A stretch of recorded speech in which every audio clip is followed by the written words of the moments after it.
So why is it important to get girls into jits maybe at an earlier age?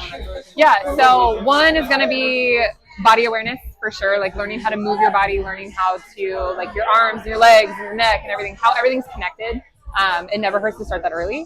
And then for women specifically, it's learning what your body's actually capable of. So in terms of like being able to fight back, if we're talking about a self-defense situation, or just like knowing your own abilities in terms of strength and coordination and things like that. Like it's never going to harm you to have more body awareness and situation awareness as you continue to grow, not just individually, but within a sport as well.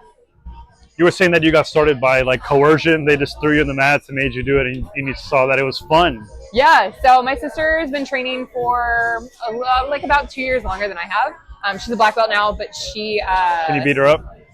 Sometimes. We have fun back and forth. But she generally mauls me at the end of the day. I've caught her a few times though, so I pride myself in those moments. But she tried for like 2 years to get me to do jiu-jitsu, and I was like, bro, this looks stupid. Like I'm not doing this sport.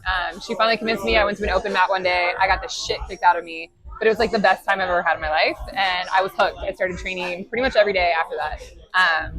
And then belted up pretty quickly. I spent about 1.5 years at each belt, and then brown belt now. So needless to say, I got hooked. And this is my sport. And how come girls don't train, or like girls that make it on the mat? What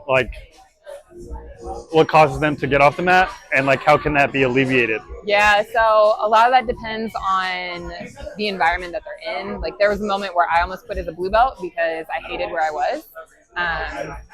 But I think the more women you have on the mat at a gym, the safer newer women are going to feel, or women coming up in the sport in general. So like white and blue belts, they want to feel the community, they want to feel the camaraderie. So it's something that we've worked really hard on at our gym to create this like really dope environment to have women not just like come and be a part of, but want to be a part of and want to stick around for it. So we typically don't lose any of our women. They're in it for the long haul.